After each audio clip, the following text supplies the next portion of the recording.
Hello dear students. बेटा लोग आप सभी अच्छे से होंगे और अच्छे से सभी वीडियोस वॉच कर रहे होंगे और रेगुलरली कर रहे होंगे। आज बेटा हम डिफरेंशियल कैलकुलस का पार्ट 2 ला रहे हैं और इस पार्ट 2 को करने से पहले कुछ इंपॉर्टेंट डेफिनेशंस हैं या फिर हम कह सकते हैं कुछ इंपॉर्टेंट कॉन्सेप्ट्स हैं जो आपने सीखने हैं। जब आप इन कॉन्सेप्ट्स को सीक्वेंस वाइज सीखेंगे तो आप देखेंगे कि डिफरेंशिएशन कैसे किया जाता है। 11th स्टैंडर्ड में हम फिजिक्स के अंदर जो डिफरेंशिएशन आपको करवाएंगे, आप देखेंगे कि जब ये डिफरेंशिएशन आपको समझ में आ जाएगा, क्योंकि हम बेसिक लेवल से आपको स्टार्ट कर रहे हैं, तो आप देखेंगे कि 12th में जब आप एंटर करोगे, इवन डिफरेंशिएशन जैसे कॉन्सेप्ट आपको मैथमेटिक्स में भी पढ़ने हैं अगर आप नॉन मेडिकल स्टूडेंट्स हैं। तो आपको बेटा आई गारंटी जो आपने यहां पर सीखा होगा वो आपको 100% हेल्प करेगा in understanding the differentiation that you have to study in your 12th standard. मेरा कहने का मीनिंग है कि once you get the basic concepts here, it is easier for you to understand the differentiation what you have to study in your class 12th. तो बेटा आज का lecture हम शुरू करेंगे और इस लेक्चर को शुरू करने से पहले मैं आपके साथ शेयर करना चाहता हूं कि कौन कौन सी टर्म्स हैं जो आज के लेक्चर में हम आपके साथ डिस्कस करेंगे। तो आप देखेंगे कि अगर मैं डिटेल में डिस्कस करूं तो आपके पास देखिए मैंने एक लिस्ट बनाया हुआ है। मैंने कहा है in order to understand the above concept. कौन से अबव कॉन्सेप्ट? जो हम अपने प्रीवियस लेक्चर में आपके साथ डिस्कस कर चुके हैं। उन कॉन्सेप्ट्स को अंडरस्टैंड करने के लिए डिटेल में, खासतौर पे डिफरेंशियल कैलकुलस को डिटेल में डिस्कस करने के लिए आपके पास ये जो लिस्ट आपके स्क्रीन पे शो हो रही है, इन सभी टर्म्स को अंडरस्टैंड करना, इन सभी टर्म्स का फिजिकल मीनिंग को अंडरस्टैंड करना बहुत जरूरी है। जैसे सबसे पहले हमने बात की क्वांटिटी। यहां पर टर्म हम क्वांटिटी लिख रहे हैं, लेकिन ये क्वांटिटी मैथमेटिकल टर्म्स में हमें क्या इंफॉर्मेशन प्रोवाइड कर रही है, ये क्वांटिटी को हम फिजिक्स पॉइंट ऑफ व्यू से कैसे डिफाइन करेंगे, हम उसके बारे में आपको डिस्कस करेंगे आज के लेक्चर में। ये पार्ट 2 है, डिफरेंशियल कैलकुलस पार्ट 2 में। इसके बाद बेटा, क्योंकि हमें आज का जो फोकस करना है वो हमें फोकस करना है फंक्शंस के ऊपर। अब फंक्शंस को आप बेटा तब तक नहीं आप सीख सकते जब तक कि आपको ये सभी टर्म्स जो फंक्शन से पहले मैंने लिस्ट आउट कर रखी हैं वो आपको नहीं पता। जैसे क्वांटिटी क्या है, इस क्वांटिटी को हम फर्दर सब डिवाइड करते हैं इनटू डिफरेंट टाइप्स, जिसमें हम कांस्टेंट्स के बारे में पढ़ेंगे, जिसमें हम वेरिएबल्स के बारे में पढ़ेंगे। जब आप वेरिएबल्स के बारे में पढ़ोगे बेटा, तो वेरिएबल्स को फर्दर हम सब डिवाइड करेंगे इनटू 2 कैटेगरीज। पहला डिपेंडेंट वेरिएबल्स क्या होते हैं और दूसरा इंडिपेंडेंट वेरिएबल्स क्या होते हैं। तो जब आपको कांस्टेंट्स और वेरिएबल्स के बारे में इंफॉर्मेशन मिल जाएगा, तब हम बेटा बात करेंगे फंक्शंस की।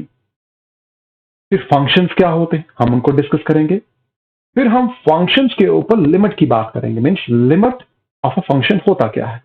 पर लेकिन लिमिट ऑफ फंक्शन के ऊपर जाने से पहले हम पहले लिमिट लगाएंगे किसके ऊपर? वेरिएबल के ऊपर। तो लिमिट ऑफ अ वेरिएबल का क्या मीनिंग है, फिर लिमिट ऑफ अ फंक्शन का क्या मीनिंग है, फिर हम इनको पढ़ेंगे।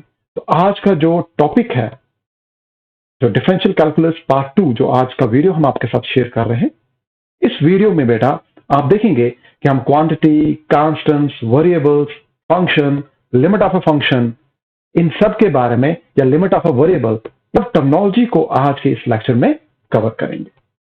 तो let's start with our today's lecture on these concepts. तो बेटा सबसे पहला जो इंपॉर्टेंट डेफिनेशन हम अपने काउंट में ले रहे हैं बेटा, वो आपके पास है क्वांटिटी। क्वांटिटी को हम कैसे डिफाइन करेंगे? अब देखिए, पहले आप इसको समझ जाइए, फिर उसके बाद हम इसकी डेफिनेशन को यहां पर लिखेंगे, ताकि आपके लिए एग्जामिनेशन के नोट्स भी तैयार होते चले जाएं और साथ साथ फिजिकल मीनिंग या उसका अंडरस्टैंडिंग क्या है वो आपके लिए बिल्कुल आसान हो जाए। अब बात आती है फिर क्वांटिटी है क्या। हम जब डिफरेंशियल कैलकुलस को अंडरस्टैंड करते हैं तो क्वांटिटी का मीनिंग क्या है। आप क्वांटिटी को अंडरस्टैंड क्या करेंगे, आप ये लेके चल सकते हैं। क्वांटिटी को हम यहां पर कह रहे हैं कि ये वो टर्म है, या फिर हम इसको समथिंग का नाम देंगे। हम कह रहे हैं कि ये वो पर्टिकुलर थिंग है जिसके ऊपर हम मैथमेटिक्स के ऑपरेशन अप्लाई कर सके। कहने का मीनिंग, अगर मैं डेफिनेशन की टर्म्स में इसको डिफाइन करूं तो हम कह सकते हैं anything anything upon which we can apply various mathematical operations. Various mathematical operations. अब आपको पता है मैथमेटिकल ऑपरेशंस तो आपने बहुत सारे पढ़े हैं, पर लेकिन हम यहां पर जनरली अगर आपको 11th स्टैंडर्ड के अकॉर्डिंग सीखना है तो हम यहां पर बेसिक मैथमेटिकल ऑपरेशंस की बात कर रहे हैं, लाइक एडिशन। हम यहां पर एडिशन की बात करेंगे, हम यहां पर सब्सट्रैक्शन की बात करेंगे, हम यहां पर मल्टीप्लिकेशन की बात करेंगे, मल्टीप्लिकेशन। आप देखिए मल्टीप्लाई का साइन आप ऐसे लेते हैं, पर लेकिन हायर क्लासेस में भी हो सकता है समटाइम्स वी में also have what like this, star से रिप्रेजेंट किया जाता है। हम यहां पर डिवीजन का केस लेंगे,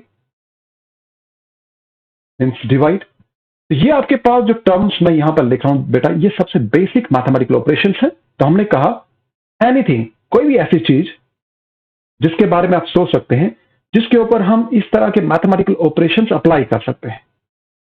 मींस एग्जांपल के तौर पर अगर मैं कहता हूं कि आपके पास 2 एप्पल्स हैं, उन 2 एप्पल्स में मैंने 2 ऑरेंजेस ऐड करने के लिए आपको कहा है, तो ध्यान रखिएगा ये एप्पल्स और ऑरेंजेस यहां पर कोई क्वांटिटी है। मींस हम कह रहे हैं कि आपके पास ये कोई आइटम्स है, उन आइटम्स में मेरे पास कोई 2 आइटम्स ऑलरेडी थे, मैंने 2 नए तरह के आइटम्स को ऐड करने की बात की। मैंने कहा इनको इकट्ठा करेंगे तो टोटल आइटम्स क्या होंगे। तो कहीं ना कहीं मैं उन आइटम्स के ऊपर एडिशन का क्या कर रहा हूं, ऑपरेशन लगा रहा हूं। मेरे पास आइटम्स कितने हो गए अब, 2 + 2 मीन्स 4।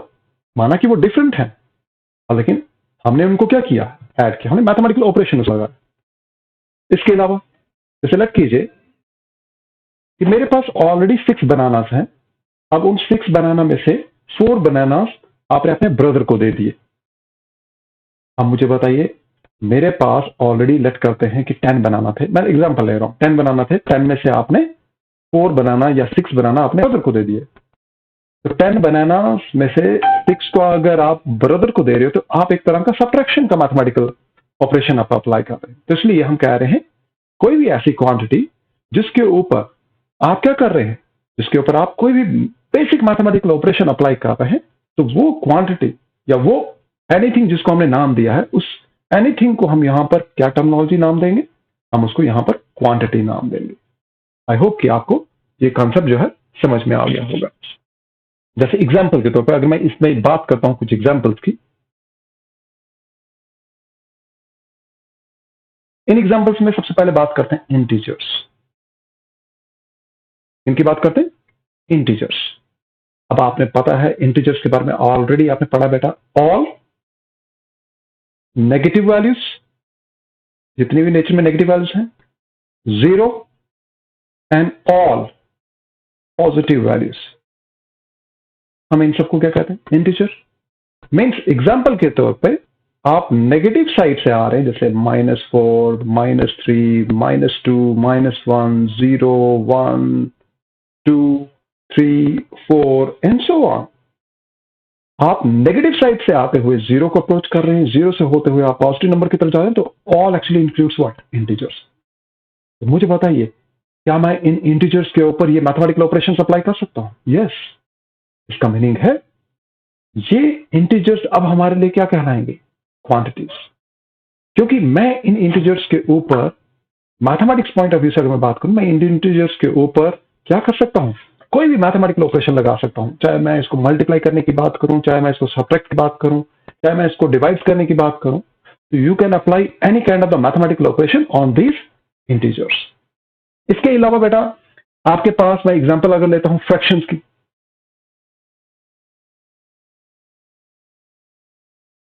तो फ्रैक्शंस आपको पता है फ्रैक्शन भी बेटा a/b की फॉर्म में होते हैं। इसमें b जो है नॉट इक्वल्स टू 0 होना चाहिए, b डिनोमिनेटर का वैल्यू 0 नहीं होना चाहिए, और यहां पर ए और बी जो है बेटा, वो सभी के सभी किसको बिलोंग करने चाहिए? वो सभी के सभी इंटीजर को बिलोंग करने चाहिए। तो यहां पर मैं कुछ सिंबल्स यूज कर रहा हूं। मैंने कहा फ्रैक्शन जो होते हैं वो किसकी फॉर्म क्या रहती है? ए डिवाइडेड बाय बी। इसमें बी जो है वो 0 नहीं होना चाहिए। मैंने कहा ए बी, तो इस सिंबल को हम रीड करते हैं बिलोंग्स टू। क्या रीड करते हैं? Belongs to. और यहां पर जो जेड सिंबल हमने रिप्रेजेंट किया है बेटा, ये जेड सिंबल आपके पास इंटीजर्स को रिप्रेजेंट कर रहा है, जो इंटीजर्स मैंने ऊपर लिखे हैं। तो इसलिए जनरली हायर क्लासेस में जब आप एंटर करते हो तो आपको ये सिंबॉलिक रिप्रेजेंटेशन आपको पढ़ाई जाती है। तो मैंने कहा ये सभी इसको बिलोंग कर रहे हैं। तो आपके पास ये जो फॉर्म है, लेकिन इसमें एक कंडीशन और लगी है कि आपके पास ए और बी जो है, मींस बी जो है ए को एग्जैक्टली डिवाइड नहीं कर सकता। B does not divide the a exactly. Exactly means without any remainder. जैसे मैंने 3 को 2 से डिवाइड करूं तो रिमाइंडर क्या आ रहा है? 1। लेकिन अगर मैं 4 को 2 से डिवाइड करता हूं तो 2 to the 4, it means 4 exactly 2 से डिवाइड हो रहा है। लेकिन हमने कहा फ्रैक्शन में कभी भी ए वाली टर्म बी वाली टर्म से एग्जैक्ट डिवाइड नहीं होगी। एग्जैक्ट का मीनिंग है ऐसे कभी भी डिवाइड नहीं होगी कि रिमाइंडर कुछ ना बचे। हमेशा फ्रैक्शंस में रिमाइंडर कुछ ना कुछ जरूर होगा। ये फ्रैक्शन का डेफिनेशन है।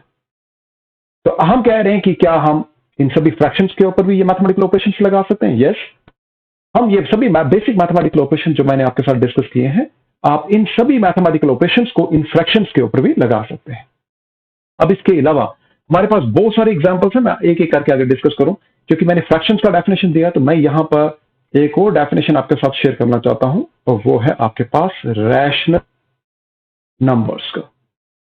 अब आप में से बहुत सारे स्टूडेंट्स होते हैं, वो कहते हैं कि सर जो आपने ऊपर मैथमेटिकल डेफिनेशन दी है, ये तो आपके पास रैशनल नंबर्स की भी डेफिनेशन है। क्योंकि रैशनल नंबर में हम लिखते हैं कि कोई भी ऐसा नंबर जो p बाय क्यू की फॉर्म में है, जिसमें क्यू 0 नहीं होना चाहिए, और यहां पर भी p और q जो है वो बिलोंग करते हैं इंटीजर्स को, मीन z को बिलोंग करते हैं।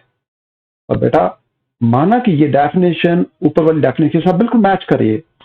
हमने वहां पर ए बी लिखा था, हमने यहां पर ए बी सिंबल्स की जगह पी क्यू सिंबल्स लिखा। वहां पर ए बी भी इंटीजर थे, यहां पर पी क्यू भी क्या है? इंटीजर्स हैं। यहां पर हम बी को कह रहे हैं वो 0 नहीं होना चाहिए, हम यहां पर कह रहे हैं क्यू 0 नहीं होना चाहिए। भाई कंडीशन बिल्कुल सेम है, लेकिन फर्क फ्रैक्शंस और रैशनल नंबर की डेफिनेशन में सिर्फ क्या है कि यहां पर बेटा जो पी बाय क्यू होगा वो आपके पास सबसे लोवेस्ट, आपके पास लोवेस्ट फॉर्म में होगा। किस में होगा? सबसे लोवेस्ट फॉर्म में होगा। पी बाय क्यू जो है वो यहां पर क्या होगा? सबसे लोवेस्ट फॉर्म में होगा। लोवेस्ट फॉर्म का मीनिंग क्या हुआ कि मैं लोवेस्ट फॉर्म तब कह रहा हूं कि अगर मेरे पास देखिए पी बाय क्यू की फॉर्म अगर बेटा आपके पास 10/2 है, तो लोवेस्ट फॉर्म का मीनिंग हो गया मैं इसको जितना सिंप्लीफाई कर सकता हूं। कितना सिंप्लीफाई करेंगे? 2 1 2 एंड 2 5 10। इसका मीनिंग ये 5/1 आ गया। क्या इससे और लोवेस्ट फॉर्म में ये और कट सकता है? नहीं। इसका मीनिंग है ये 5/1 आपके पास किसी रैशनल नंबर को रिप्रेजेंट कर रहा है। अगर मेरे पास है, लेट करते हैं 6/3, तो ये लोवेस्ट फॉर्म में नहीं है। मैं इसको और सिंप्लीफाई करूंगा, 3 1 3 एंड 3 2 6। मैंने इसको लिख दिया 2/1। 2/1 जो है बेटा वो रैशनल नंबर है। अब देखिए बाकी की कंडीशन क्या सेटिस्फाई हो रही है? क्या 1, देखिए अगर सेकंड टर्म को देखें, क्या 1 इंटीजर का पार्ट है? यस, क्योंकि 1 इंटीजर में आता है। अब ऊपर देखिए, क्या 2 इंटीजर का पार्ट है? यस, 2 भी इंटीजर का पार्ट है। क्या डिनोमिनेटर जिसमें हम 1 लिख रहे हैं, क्या वो 0 नहीं है? यस, वो 0 नहीं है। तो ये सभी कंडीशन ऊपर की सेटिस्फाई कर रहा है। लेकिन इसके अलावा और कौन सी कंडीशन सेटिस्फाई कर रहा है कि हमारे पास जो पी बाय क्यू की फॉर्म है वो हमेशा सबसे लोवेस्ट फॉर्म में होनी चाहिए, कि काट कूट के जितना सबसे सिंप्लीफाइड हो सकता है वो उस फॉर्म में होनी चाहिए। तो ये फर्क है आपके पास रैशनल नंबर और फ्रैक्शंस में। फ्रैक्शन में ए बाय बी कभी भी एग्जैक्टली आपके पास डिवाइड नहीं होगा। इसका मीनिंग है जब आप डिवाइड करेंगे तो आपके पास हमेशा रिमाइंडर में कुछ जरूर होगा। तो हम कह रहे हैं कि चाहे मैं इंटीजर्स की बात करूं, चाहे मैं फ्रैक्शंस की बात करूं, चाहे मैं रैशनल नंबर्स की बात करूं, चाहे मैं होल नंबर्स की बात करूं। अब होल नंबर्स आप सबको पता है, होल नंबर से स्टार्ट होते हैं 0 से, 0 1 2 3 सो ऑन, चलता रहता है। आप पॉजिटिव साइड में जितना भी जा सकते हैं। नेचुरल नंबर मीन्स जो नेचुरली हम आमतौर पर यूज करते हैं, 1 2 3 4 and so on, all positive numbers, ये सभी नंबर है। तो क्या मैं इंटीजर्स के ऊपर बेसिक मैथमेटिकल ऑपरेशंस लगा सकता हूं? यस। क्या मैं फ्रैक्शंस के ऊपर लगा सकता हूं? यस। क्या मैं रैशनल नंबर्स के ऊपर लगा सकता हूं? यस। क्या मैं नेचुरल नंबर के ऊपर लगा सकता हूं? यस। क्या मैं होल नंबर के ऊपर लगा सकता हूं? यस। तो हमने कहा ये सब पर्टिकुलर थिंग्स जो मैं मेंशन कर रहा हूं, अगर इनके ऊपर हम ये मैथमेटिकल ऑपरेशंस लगा सकते हैं, तो ये सभी टर्म्स जो मैं लिख रहा हूं, चाहे वो इंटीजर्स हैं, चाहे वो फ्रैक्शंस हैं, चाहे वो रैशनल नंबर्स हैं, चाहे वो नेचुरल नंबर्स हैं, चाहे होल नंबर्स हैं, ये सभी टर्म्स क्या कहलाएंगी? ये सभी टर्म्स आपके लिए क्वांटिटी कहलाएंगी। क्या कहलाएंगी? क्वांटिटी। तो आमतौर पे क्वांटिटी को आप किसी भी सिंबॉलिक रिप्रेजेंटेशन से क्या कर सकते हैं? रिप्रेजेंट कर सकते हैं। अब बात आती है कि हमारे पास फिर ये जो क्वांटिटी है, क्वांटिटी फिर कितनी तरह की है? हमने कहा कि ये जो क्वांटिटी है बेटा, हमने कहा कि ये जो हमारे पास क्वांटिटी है, हमने इस क्वांटिटी को हमने दो टाइप्स में क्या कर दिया? सब डिवाइड कर दिया। वी एक्चुअली सब डिवाइडेड इनटू टू टाइप्स। मैंने लिखा इसको, हमने इसको सब डिवाइड कर दिया। मैं इसको लिख रहा हूं सब डिवाइडेड। हमने क्वांटिटी को सब डिवाइड कर दिया इनटू टू टाइप्स। पहली टाइप कौन सी?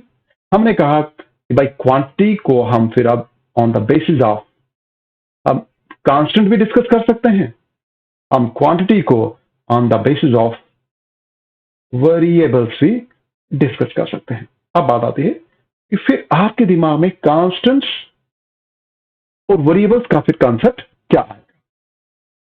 अब खुद सोचिए कि अगर मैं कांस्टेंट्स की बात करता हूं, मैं पहले कांस्टेंट्स को एक्सप्लेन करता हूं। मैंने कहा कि हमारे पास जो भी क्वांटिटी है, क्योंकि क्वांटिटी को मैं ऊपर आपके साथ मेंशन कर चुका हूं, जो अभी ऊपर ये टर्मिनोलॉजी मैंने आपको मेंशन की, चाहे आप इंटीजर्स ले रहे हैं, चाहे फ्रैक्शंस ले रहे हैं, चाहे रैशनल नंबर, चाहे नेचुरल नंबर, चाहे होल नंबर या फिर इरेशनल नंबर, कोई भी आपके पास जो क्वांटिटी कंसिडर की जा रही है, अगर वो क्वांटिटी इस तरह से है कि उनके जो न्यूमरल वैल्यूज हैं, नंबर्स वाली वैल्यूज जो है, मैथमेटिकल ऑपरेशन जब चल रहा है, हमने उनके ऊपर कोई मैथमेटिकल ऑपरेशन लगाया, चाहे वो एडिशन का है, चाहे मल्टीप्लिकेशन का है, पर लेकिन अगर उनके numerals during that mathematical operation अपनी वैल्यूज को अगर चेंज नहीं कर रहे, तो तब मैं उस पर्टिकुलर टर्म को यहां पर क्या कहूंगा, या उस क्वांटिटी को हम यहां पर नाम क्या देंगे?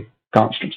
तो बेटा कांस्टेंट्स को हम फिर डिफाइन कैसे करेंगे? हमने कहा हम इसको डिफाइन करेंगे अ क्वांटिटी, हमने क्या डिफाइन किया? A quantity which retains its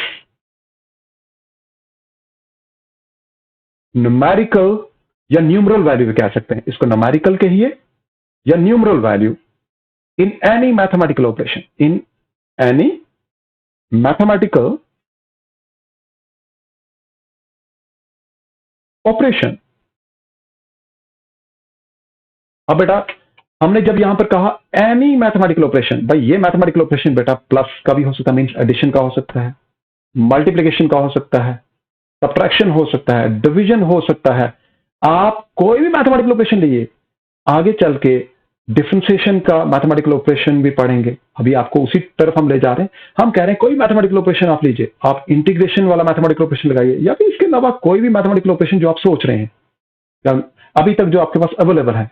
तो जब भी मैं किसी क्वांटिटी के ऊपर मैथमेटिकल ऑपरेशन लगा रहा हूं, और मैथमेटिकल ऑपरेशन लगाने के बावजूद भी कोई ऐसे न्यूमरल्स हैं, जैसे मैंने ऊपर कहा कि 1 है या 2 है या 3 है, मैं कह रहा हूं उस ऑपरेशन के लगने के बाद भी उन न्यूमरल्स की वैल्यूज चेंज नहीं हुई। 2 है तो 2 थ्रू आउट क्या रहेगा? 2 रहेगा।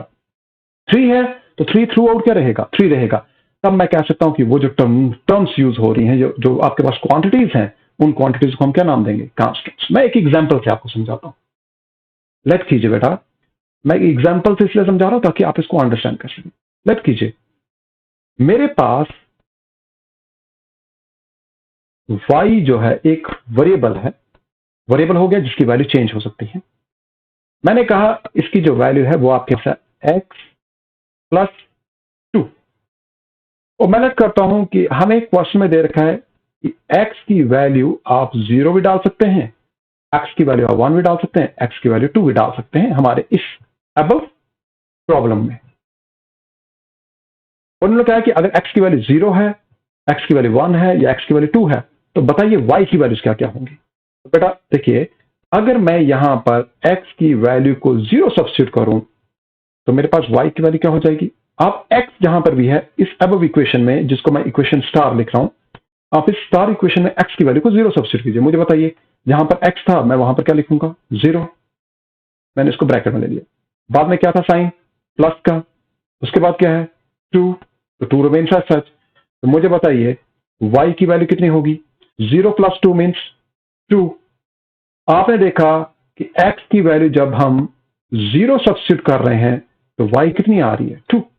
अब मुझे बताइए, आप इस इक्वेशन स्टार को देखिए, जो इक्वेशन स्टार हमने बॉक्स में रखी है। मुझे बताइए कि जब हमने x की वैल्यू को 0 सब्स्टिट्यूट किया तो क्या आपके पास 2 का वैल्यू चेंज हुआ, 2 रिमेन्स एज सच। हम 2 की वैल्यू को चेंज नहीं कर सकते। आपके पास वो क्वांटिटी या वो न्यूमरल, जब आपने कोई मैथमेटिकल ऑपरेशन उस पर लगाया, मुझे बताइए क्या मैंने x और 2 के ऊपर कोई मैथमेटिकल ऑपरेशन एडिशन का लगाया, यस। हमने कहा जब हमने कोई मैथमेटिकल ऑपरेशन लगाया और उन वैल्यूज को सब्स्टिट्यूट किया, हमारे पास वो टर्म जो अपनी वैल्यू को चेंज नहीं कर रही, वो टर्म यहां पर क्या कहलाएगी, कांस्टेंट। तो हमारे पास इसका मीनिंग है कि हमारे पास इस इक्वेशन में कौन सा ऐसा टर्म है जिसने अपनी वैल्यू चेंज नहीं की। पूरी इक्वेशन में हमारे पास वो टर्म है 2। हमने कहा वो टर्म या वो क्वांटिटी जिसने अपनी वैल्यूज को चेंज नहीं किया, वो क्वांटिटी या वो न्यूमरल हमारे पास है 2। और इसलिए मैं इस यहां पर इक्वेशन स्टार में 2 को क्या कहूंगा, 2 को मैं क्या नाम दूंगा, 2 को मैं कहूंगा ये क्या है, ये कांस्टेंट है। क्या है, ये कांस्टेंट है। पर लेकिन वहीं पे देखिए, आप इसी इक्वेशन स्टार को देखिए। मुझे बताइए x की वैल्यू कितनी है, 0। y की वैल्यू हमारे पास कितनी आई, 2। अब हमारे पास पहला कंडीशन, मैंने जब ये ला x की वैल्यू 0 सब्स्टिट्यूट की तो मेरे पास ये कंडीशन आ गई कि जब x की वैल्यू 0 है तो y की वैल्यू इस इक्वेशन के लिए 2 आ रही है। अब आप क्या कीजिए, अब सेकंड कंडीशन हम डालते हैं। x की वैल्यू को बेटा मैं अब 1 डालता हूं। मैंने x की वैल्यू को 1 डाला तो मुझे बताइए इक्वेशन स्टार में y की वैल्यू क्या हो जाएगी, x की जगह 1 डालिए, प्लस की जगह प्लस, 2 की जगह 2। अब ध्यान से देखिए, दोबारा से 2 2 ही रहा। क्या उसने अपना वैल्यू को चेंज किया, नहीं। 2 अभी भी 2 है एज पर इक्वेशन स्टार। इसका मीनिंग 2 हमारे पास क्या है, कोई भी ऐसा टर्म जो अपनी वैल्यूज को चेंज ना करे, उस टर्म को हम क्या नाम दे रहे हैं, कांस्टेंट। तो इसका मीनिंग 2 यहां पर भी क्या है, कांस्टेंट है। तो जब मैंने इस वैल्यू को सॉल्व किया तो 1 + 2 कितना आ गया, 3। इसका मीनिंग है कि y की वैल्यू मेरे पास कितनी आ गई, 3। हमने देखा कि x की वैल्यू अब इक्वेशन स्टार के लिए 1 है, और लेकिन y की वैल्यू कितनी है, सॉरी y की वैल्यू कितनी आ गई है, I am really sorry, y की वैल्यू कितनी आई हमारे पास, 3। y की वैल्यू कितनी आई, 3। सिमिलरली अगर आप थर्ड कंडीशन अप्लाई करते हैं कि अगर आप x की वैल्यू को 2 डालते हैं तो आपने देखा y की वैल्यू कितनी हो जाएगी, 2 + 2 विच इज इक्वल्स टू 4। तो आपने देखा x की वैल्यू जब 2 थी तो y की वैल्यू क्या होगी, 4। यहां पर देखिए बेटा 2 वापस से अपनी वैल्यू को चेंज नहीं कर रहा, तो इसका मीनिंग है इस अबव इक्वेशन स्टार में, मैं इस इक्वेशन की बात कर रहा हूं बेटा, जिसको अभी मैं थोड़ा सा पिंक कलर से मेंशन करूंगा ताकि आप चीजों को अंडरस्टैंड कर सकें कि ऊपर दी गई इक्वेशन स्टार में देखिए 2 जो है वो अपनी वैल्यू बार बार चेंज नहीं कर रहा, वो 2 वैसा ही है, 2 यहां पर भी वैसा ही है, तो पहले वाले केस में भी ऐसा ही था। तो आप देख रहे हैं 2 जो अपनी वैल्यू को चेंज नहीं कर रहा, हमने उसको क्या नाम दे दिया, हमने क्या नाम दे दिया, इसको हमने नाम दिया कांस्टेंट। और लेकिन वहीं पे बेटा आप इसी इक्वेशन को दोबारा से देखिए, आप देखिए x की वैल्यू यहां पर कितनी है, 0। y की वैल्यू कितनी है, 2। x की वैल्यू यहां पर कितनी है, 1। y की वैल्यू कितनी है, 3। x की वैल्यू यहां पर कितनी है, 2। y की वैल्यू कितनी है, 4। आप देख रहे हैं x की वैल्यू कभी 0 आ रही है, कभी 1 आ रही है, कभी 2 आ रही है। सिमिलरली y की वैल्यू कभी 2 है, y की वैल्यू कभी 3 आ रही है, कभी y की वैल्यू 4 आ रही है। तो कंटिन्यूसली इस एग्जांपल में हमने देखा x भी अपनी वैल्यूज को चेंज कर रहा है। कभी 0 था, कभी 1 था, कभी 2 था। y भी अपनी वैल्यूज को चेंज कर रहा है, कभी 2 है, कभी 3 है, कभी 4 है। तो हम कह रहे हैं ऐसी क्वांटिटीज जो अपनी वैल्यूज को मैथमेटिकल ऑपरेशन के दौरान कंटिन्यूसली चेंज कर रहे होते हैं, हम उन पर्टिकुलर क्वांटिटीज को क्या नाम देते हैं? हम उन क्वांटिटीज को नाम देते हैं वेरिएबल्स। क्या कहते हैं? वेरिएबल्स। तो मैथमेटिकली जब वेरिएबल को आप बेटा डिफाइन करेंगे, सिमिलरली जैसे आपने कांस्टेंट को डिफाइन किया, मैथमेटिकली वेरिएबल को डिफाइन करने के लिए फिर आप क्या कहेंगे? आप लिखेंगे a physical quantity, a physical quantity which can take up different values during the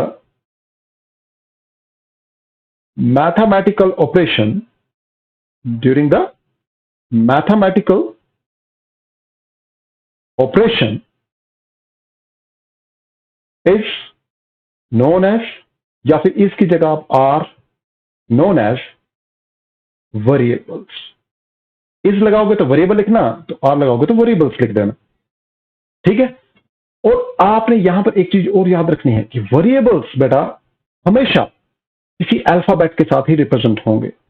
हम कह रहे हैं these are generally represented by alphabets। like कौन कौन से अल्फाबेट्स? जैसे मैंने अभी अभी आपके साथ मेंशन किया, वो एक्स से रिप्रेजेंट हो सकते हैं, वाई से हो सकते हैं, जेड से हो सकते हैं। भाई अल्फाबेट कुछ भी हो सकता है भाई, ए से लेके जेड तक जितने भी अल्फाबेट्स हैं, आप उसमें से कोई भी अल्फाबेट आप उन वेरिएबल्स को क्या कर सकते हैं? असाइन कर सकते हैं। आई होप आपको कांस्टेंट्स और वेरिएबल्स के बारे में पता चल गया होगा, क्योंकि हमने कांस्टेंट्स और वेरिएबल्स दोनों को समझाने के लिए बेटा हमने एग्जांपल्स का यूज किया। तो अब आप रिकैप्चुलेट कर लीजिए कि कोई भी ऐसा टर्म जो मैथमेटिकल ऑपरेशन के दौरान अपनी वैल्यूज को चेंज नहीं कर रहा, वो कांस्टेंट कहलाएगा। और वो टर्म जो मैथमेटिकल ऑपरेशन के दौरान अपनी वैल्यूज को बार बार चेंज कर रहा है, वो आपके पास क्या कहलाएगा? वेरिएबल्स कहलाएगा। वेरिएबल्स को हम अल्फाबेट्स के साथ रिप्रेजेंट करेंगे। जैसे हमारे इस एग्जाम्पल में भी आप देखिए, हमने एक्स और वाई से हमने वेरिएबल्स को दिखाया, क्योंकि एक्स और वाई की वैल्यूज बार बार चेंज हो रही है, कभी 0 है, कभी 1 है, कभी 2 है, थ्रू आउट इस क्वेश्चन में, इस प्रॉब्लम में, जो प्रॉब्लम हमने डिस्कस किया।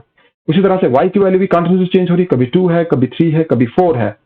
और लेकिन मुझे बताइए, इन्हीं एग्जांपल्स में मुझे बताइए कि इक्वेशन स्टार में 2 यहां पर भी 2 ही था, यहां पर भी वो 2 ही रहा, और यहां पर भी वो 2 ही रहा, और नीचे देखिए वहां पर भी वो हमेशा क्या है? 2 ही है।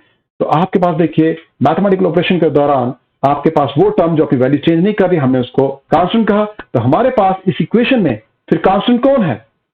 हमारे पास इक्वेशन स्टार में फिर कांस्टेंट कौन है? आप खुद कह सकते हैं द कांस्टेंट इज न्यूमेरिक 2। तो 2 न्यूमेरिक जो हमारे पास न्यूमरल 2 है, हम उसको यहां पर कांस्टेंट कह सकते हैं। अब बात आती है कि आपके पास जब आपने क्वांटिटी को 2 टाइप्स में क्या कर दिया? सब डिवाइड कर दिया। आपने उसको कांस्टेंट्स में डिस्कस कर लिया, आपने उसको वेरिएबल में डिस्कस कर लिया। अब बात आती है कि ये जो वेरिएबल्स हैं, इनको फर्दर हम क्या करेंगे? सब डिवाइड करेंगे। कांस्टेंट को अब फर्दर सब डिवाइड करना नहीं है, अब हम वेरिएबल्स को फर्दर क्या करेंगे? सब डिवाइड करेंगे। तो वेरिएबल्स को फर्दर सब डिवाइड करने पे आपके पास क्या आएगा? आई होप कि आपको ये जो है वो बेटर तरीके से अंडरस्टैंड हो रही होंगी। मेरी कोशिश है कि आपको हर कॉन्सेप्ट जो है वो क्लियर हो, ताकि आप ज्यादा बेटर मार्क्स ले सकें। मार्क्स सिर्फ बात मार्क्स की नहीं है, बात होती है कॉन्सेप्ट्स की, ठीक है? क्योंकि आप जितना अच्छा रिकॉल करेंगे उतने ज्यादा अच्छे मार्क्स लेंगे। पर लेकिन कॉन्सेप्ट होगा तो you can write in your own words. आपको जो चीजें सिखाई जा रही हैं, आप उसको रिकैप्चुलेट कीजिए और अपने वर्ड्स में लिखिए। Nobody can edit marks. आपका कोई भी टीचर आपके मार्क्स कट नहीं कर सकता। अब बात आती है कि भाई वेरिएबल्स की टाइप्स क्या है? तो मैंने कहा these variables can further be subdivided. हम इनको फर्दर सब डिवाइड कर सकते हैं। अब बात आती है और तो सब डिवाइड फिर ये किस में होगा? हम इसका पहला टाइप ले रहे हैं, दैट इज डिपेंडेंट।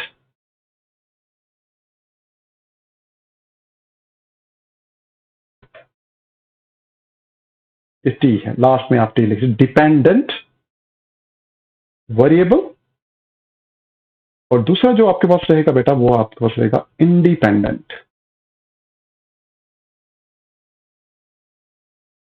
वेरिएबल।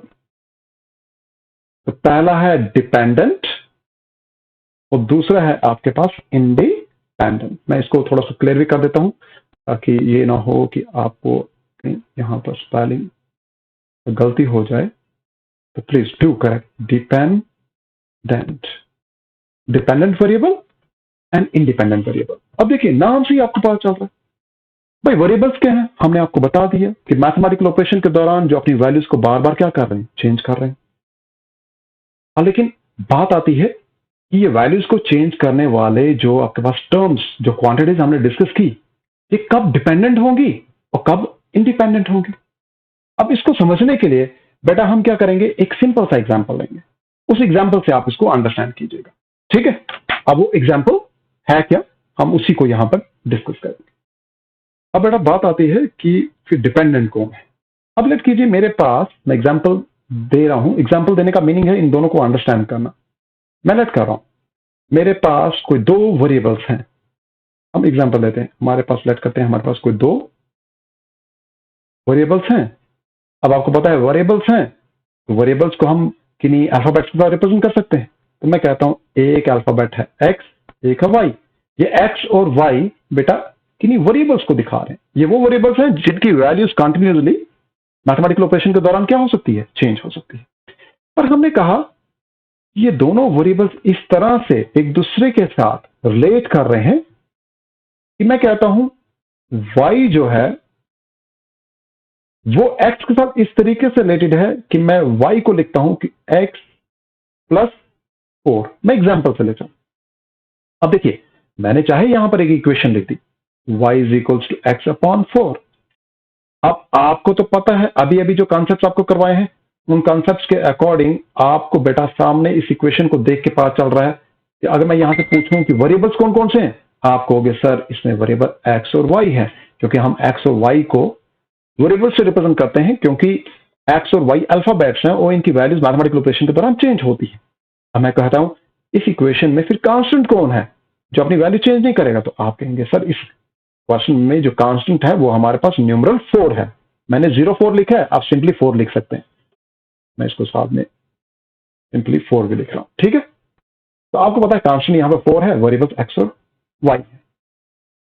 मैं कह रहा हूं कि अगर मैं इसके ऊपर कुछ कंडीशन लगा देता हूं, हमारे पास ये जो प्रॉब्लम थी, मैं इसके ऊपर एक कंडीशन अप्लाई करता हूं। और कंडीशन क्या है, मैंने कंडीशन लगा दी कि x की वैल्यू हमारे इस पर्टिकुलर प्रॉब्लम के लिए x की वैल्यू या तो 0 होगी, या तो 1 होगी, या 2 होगी, या 3 होगी।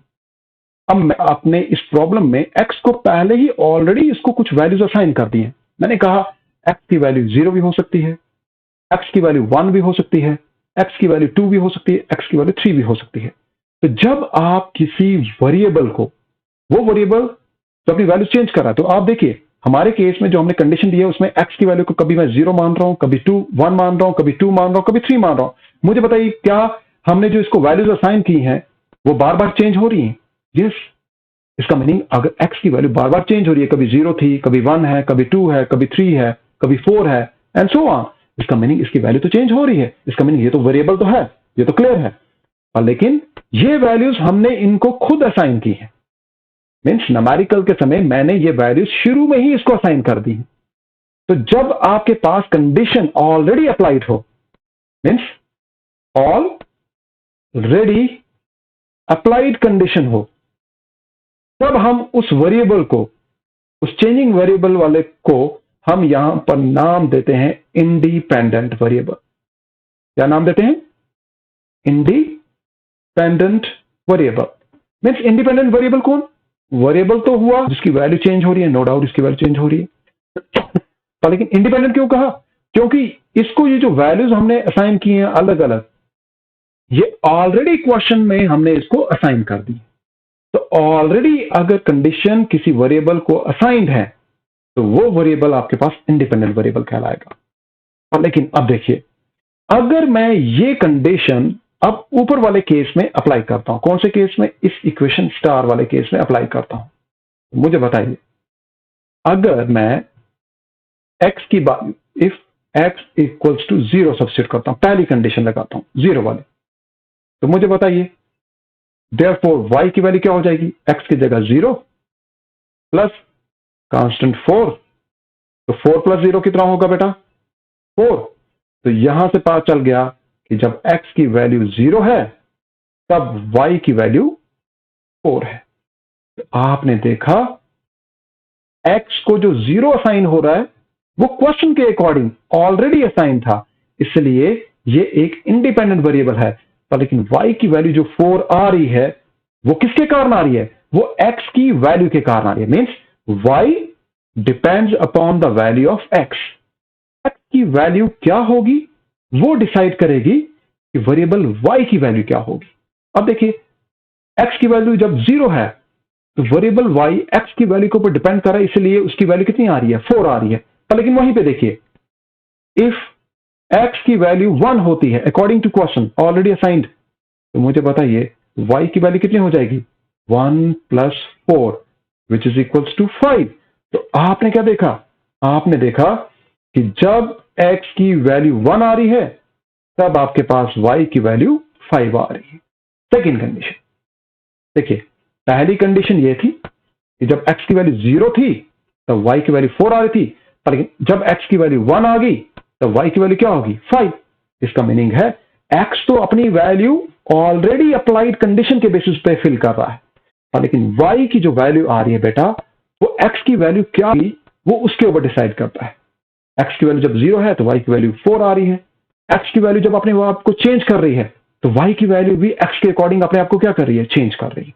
इसका मीनिंग है कि यहां पर ऊपर वाली इक्वेशन में हमने देखा कि x यहां पर इंडिपेंडेंट वेरिएबल था। इंडिपेंडेंट वेरिएबल क्यों?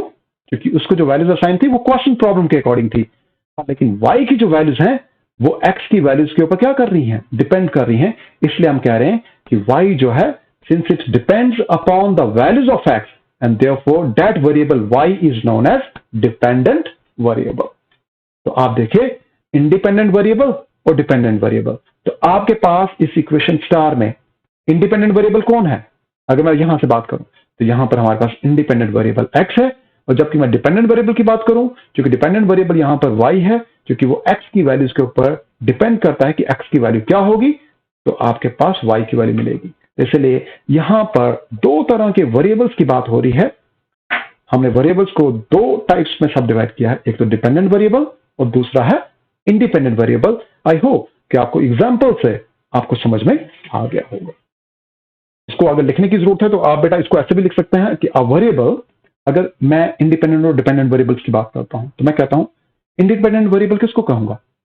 A variable is said to be independent variable if it has been assigned the values according to the problem, according to the mathematical problems।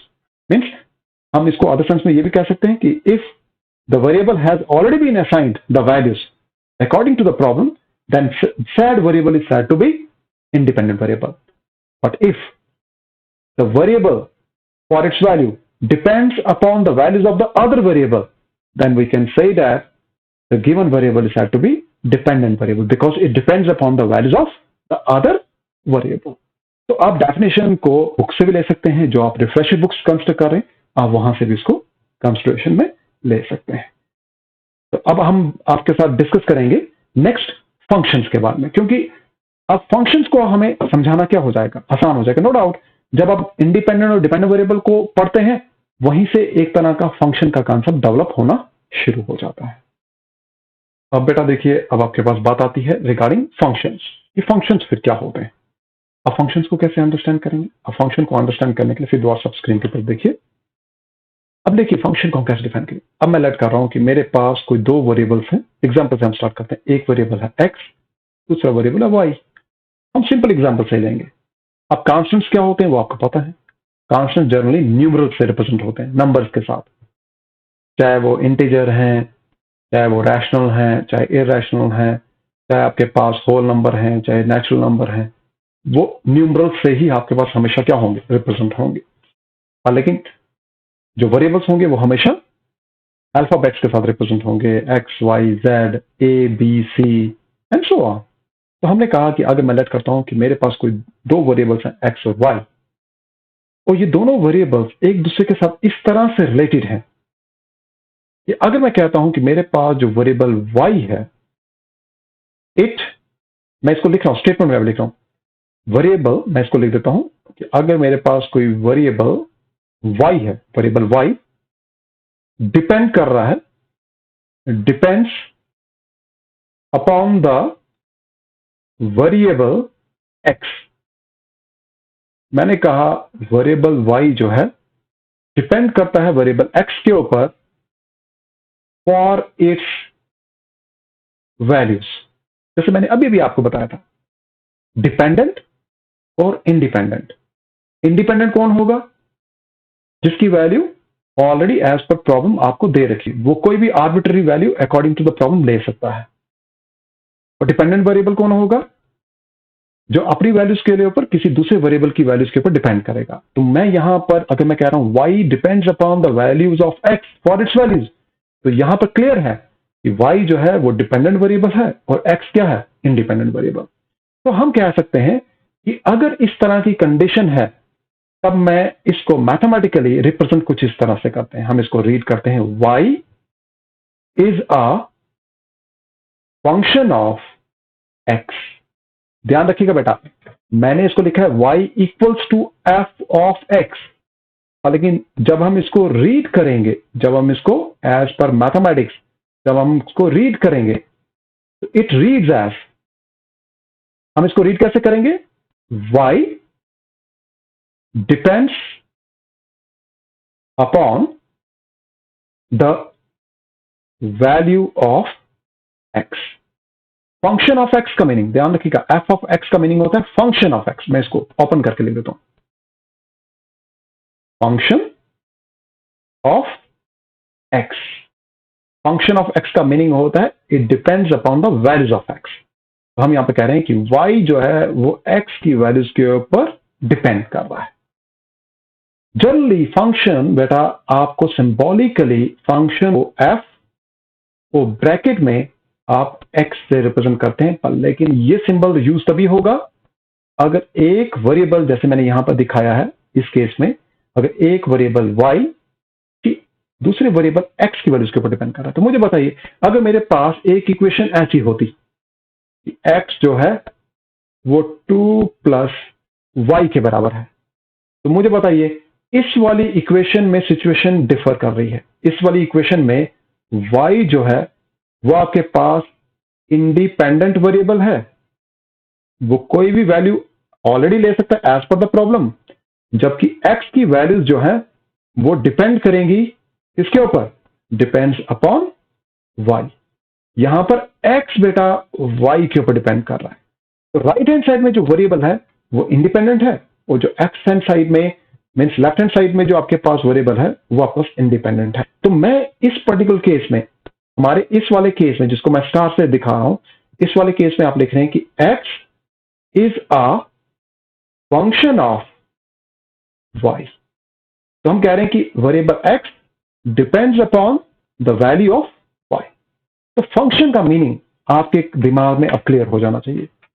Function से आप क्या अंडरस्टैंड कर रहे हैं? फंक्शन से आप अंडरस्टैंड कर रहे हैं कि अगर आपके पास दो या दो से ज्यादा वेरिएबल्स हैं, और अगर मैं कह रहा हूं कि एक वेरिएबल इसे दूसरे वेरिएबल्स की वैल्यूज के ऊपर डिपेंड कर रहा है, तो जो आपके पास वेरिएबल जो डिपेंडेंट है उसको हमेशा लेफ्ट हैंड साइड में लिखना है, और उसको कहना है कि वो किसका फंक्शन है?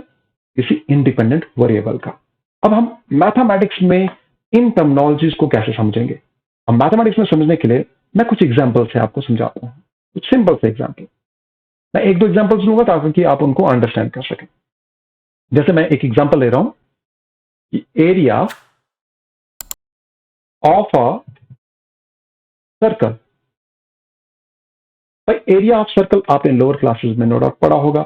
आपने पढ़ा होगा कि अगर आपके पास कोई सर्कल है, एक रफ डायग्राम, ये उसका सेंटर है, और लेट्स सेंटर से यहां तक आपके पास कोई रेडियस है, तो जो एरिया ऑफ द सर्कल होता है, जिसको जनरली हम यहाँ पर कैपिटल ए से एरिया को रिप्रेजेंट कर रहे हैं, तो एरिया ऑफ द सर्कल जो होता है वो बेटा होता है पाई इंटू रेडियस का स्क्वायर। यही पढ़ते हैं। आप सिंबॉलिकली इसको लिखते हैं पाई इंटू आर का स्क्वायर। और बेटा यहां पर जो आर सिंबल है वो किसी रेडियस को रिप्रेजेंट कर रहा है। किसको रिप्रेजेंट कर रहा है? रेडियस को। और बेटा आपको यहां पर ये भी पता है कि पाई जो है वो कांस्टेंट है और पाई की वैल्यू होती है 22/7। अगर आप 22/7 को देखें, ये रैशनल नंबर है। यस, ये रैशनल नंबर है क्योंकि ये पी बाई क्यू की फॉर्म में है। और इसमें देखिए जो डिनोमिनेटर क्यू है वो 0 नहीं है, और फर्दर ये सबसे लोएस्ट फॉर्म में है, ये फर्दर अभी ओवर डिवाइड नहीं हो सकता, तो इसलिए मैं इसको रैशनल नंबर मान सकता हूं। तो मुझे बताइए, हमने कहा न्यूमरल्स सभी क्या होते हैं? न्यूमरल्स तो कांस्टेंट होते हैं, वो अपनी वैल्यूज को चेंज नहीं करते। हमने कहा था अल्फाबेट्स अपनी वैल्यूज को चेंज कर सकते हैं। मुझे बताइए आर की वैल्यू अगर यहां पर इस समय 2 सेंटीमीटर है, तो आर की वैल्यू अगर 3 सेंटीमीटर भी तो हो सकती है, उससे एरिया और बढ़ जाएगा। आर की वैल्यू 4 सेंटीमीटर भी हो सकती है, तो आर की वैल्यू वैरी कर सकती है। लेकिन क्या पाई अपनी वैल्यूज को चेंज करेगा? नहीं। इसका मतलब पाई जो है वो न्यूमरल है, वो अपनी वैल्यूज को नहीं चेंज कर रहा, इसलिए हम उसको टर्म दे रहे हैं कांस्टेंट। जबकि रेडियस अपनी वैल्यूज को चेंज कर सकता है, इसलिए ये क्या है? ये एक वेरिएबल है। पर लेकिन हमारे अबव केस में जो फॉर्मूला बना वो एरिया किसका? इसी सर्कल का। सर्कल को हम शॉर्ट फॉर्म में सर्कल और एक डॉट के साथ रिप्रेजेंट करते हैं। तो एरिया ऑफ जो सर्कल है वो बन गया पाई आर स्क्वायर। मुझे बताइए यहां पर क्लियर कट है कि जो एरिया ए है वो किसकी वैल्यूज के ऊपर डिपेंड कर रहा है? वो रेडियस की वैल्यूज के ऊपर डिपेंड कर रहा है। तो इसलिए मैं इसी पर्टिकुलर को मैथमेटिकल टर्म्स में ऐसा लिख सकता हूं कि एरिया जो है बेटा वो फंक्शन ऑफ आर है। Area is function of r, और in other sense area depends upon the value of radius. Radius क्या होगा वो डिसाइड करेगा एरिया की वैल्यू। तो क्लियरली यहां से एक चीज और हमें पता चल रही है कि आर जो है, आर यहां पर एक इंडिपेंडेंट वेरिएबल है, और आपके पास ए जो है बेटा वो आपके पास एक डिपेंडेंट वेरिएबल है। क्या है? एक डिपेंडेंट वेरिएबल। तो ये आपके पास जो कॉन्सेप्ट है किसका? फंक्शन का। ये फंक्शन होता क्या है हमने उसको on the basis of the हम एग्जांपल आपके साथ डिस्कस कर दिया। तो इसलिए एग्जाम में अगर आपको इसको लिखना है तो फिर हम लिखेंगे कैसे? हम इसको लिखेंगे इफ द वेरिएबल, मैं वेरिएबल की जगह वेरिएबल्स लेता, if the variables x and y are so related to each other so that corresponding to every value of x there is a single definite value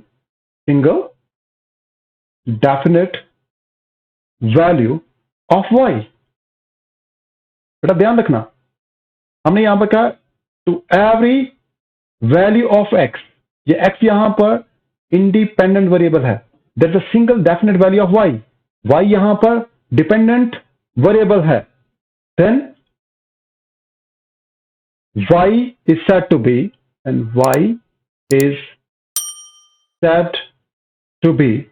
a function of variable x, that is, हम इसको फिर लिखेंगे कैसे? y is a function of x। लेकिन यहां पर बेटा एक चीज और समझने वाली है, वो है कि जब हम y is equals to f of x लिख रहे हैं तो बेटा यहां पर कंफ्यूज मत हो जाइएगा। Not to be confused that कि भाई f of x, आमतौर पर हम देखते हैं कि जब बाहर कोई वेरिएबल है और ब्रैकेट में हमने कुछ लिखा है, तो हम सोचते हैं कि f जो है वो मल्टीप्लाई हो रहा है x के साथ। बेटा यहां पर ये बिल्कुल भी ऐसा नहीं है। यहां पर f कोई x के साथ मल्टीप्लाई नहीं हो रहा, ये क्रॉस लिख रहा हूं, इसको मत मान लेना। मैंने कहा कि ये जो स्टेटमेंट है, ये स्टेटमेंट क्या है? ये स्टेटमेंट गलत है। यहां पर ये क्या बता रहा है? f ऑफ x क्या बता रहा है कि y जो है वो x की वैल्यूज के ऊपर डिपेंड कर रहा है। आई होप कि आपको आज का जो कॉन्सेप्ट है आपको समझ में आया होगा, क्योंकि जो नेक्स्ट कॉन्सेप्ट है उसमें हम पहले तो लिमिट ऑफ अ वेरिएबल के बारे में बात करेंगे और उसके बाद फिर लिमिट ऑफ अ फंक्शन के बारे में बात करेंगे। आई होप आपको बेटा ये आज का लेक्चर समझ में आया होगा, क्योंकि बेटा ये लेक्चर्स जो हैं ये आप ही के लेवल में जाके सोच के आपके मेंटल लेवल को अंडरस्टैंड करते हुए हम इसको प्रिपेयर करते हैं। तो जाते जाते अगर वीडियो आपको लाइक लगता है, यानी कि पसंद है, तो प्लीज आप अपनी स्क्रीन के ऊपर थम्स अप का बटन दिखाई दे रहा होगा, तो जाते जाते थम्स अप के बटन मीन्स लाइक को जरूर क्लिक कीजिएगा। फर्दर चैनल को सब्सक्राइब जरूर कीजिएगा और जितना हो सके मैक्सिमम टू मैक्सिमम फ्रेंड्स के साथ इसको शेयर जरूर कीजिएगा। Thank you.